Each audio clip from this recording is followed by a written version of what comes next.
My name is David Roybal. I grew up in the neighborhood since 1987 to 2008, and I moved back for a few years after that.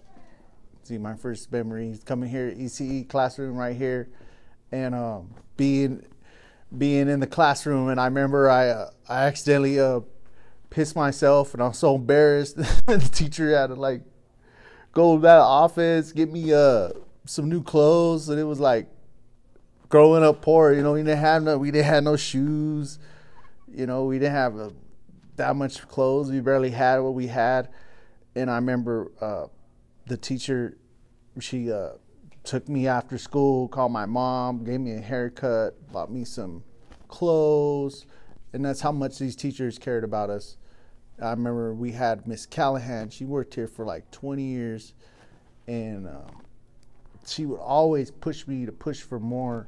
And we used to have this reading contest. We write a book report, and then we would get something out of her little treasure chest.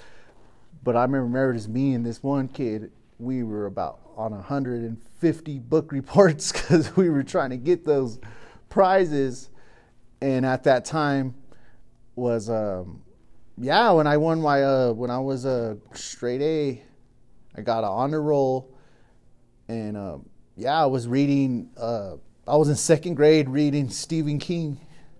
So I was like, wow, this book's cool. It has cuss words. And then, I did well here at Fairview. And I went to Baket Junior High, which was right over. And, I remember it was awesome growing up here. We would go buy my clothes at the flea market. We would get our Dickies. We'd get our Cholo gear, our belts.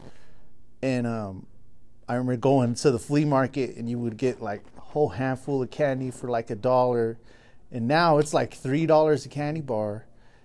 And I grew up here going to the 7-Eleven, loved the 7-Eleven since I was a kid. And my fondest memory was the episode of Who Shot Mr. Burns, and they used to have Slurpee cups with Who Shot Mr. Burns. And we'd go there because we'd get paper food stamps, so we wouldn't have much money. We would buy a Sprite, and everybody would buy a Sprite because you pop the Sprite and you end up getting a free one. So then we would buy 3 pops, and we end up with 6 because we kept winning free pops. And I remember when it first opened, this was 1995, when Elitch just first opened, we watched it built from the classroom up here, because where our classroom was, we could see the tower, we could see the construction. And we went down there, and I remember we found this hole in the fence, and we started going in the amusement park, sneaking in. And it's crazy because you can't do that no more. So it's very interesting how growing up in this neighborhood, we would have so much fun without $1 in our pocket. We'd go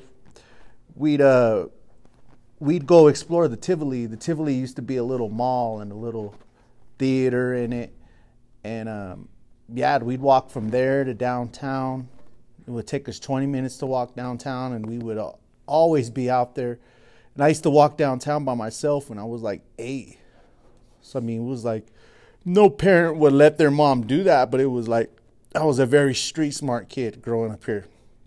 I remember one time, they would teach us about strangers and all that. Don't talk to strangers. One time across the street from the school, we had some van roll up, try to ask some kids. Man, there was about 15 kids chasing that van out of the neighborhood. It was throwing rocks. We're throwing rocks. We're kicking his van. They were like, "Oh no, you can't kidnap no kids from the projects. We'll end up taking your van." And I remember that. We were like so close knit. Like an ambulance would come into the neighborhood, and there would be about 15 kids running. So we'd go there and say, "Hey, this person was going on a stretcher." We'd go back to the other side. So it was like we were the news of the neighborhood. We were the 9 News. We knew what was happening. We knew who was getting evicted. We knew who was getting whooped. And now you don't see that. Now everything's close knit. You live in these buildings. It's like real back then we used to have our own yards. They used to have fences around the yards. We used to have bushes in between. People would have barbecues and stuff. But we hope to see that back in the neighborhood. Like, people want their yards back. They want to be connected. And yeah, I just feel that, you know, what the Sun Valley came from, you know, having such high crime and being so poor, I hope that the neighborhood never has to experience that again. Because some of us grew up poor, not having nothing. And that's because the opportunities weren't there. So I hope they bring more of these opportunities. I hope they get people to start their businesses. And people benefit off the new development and the growth that's coming here.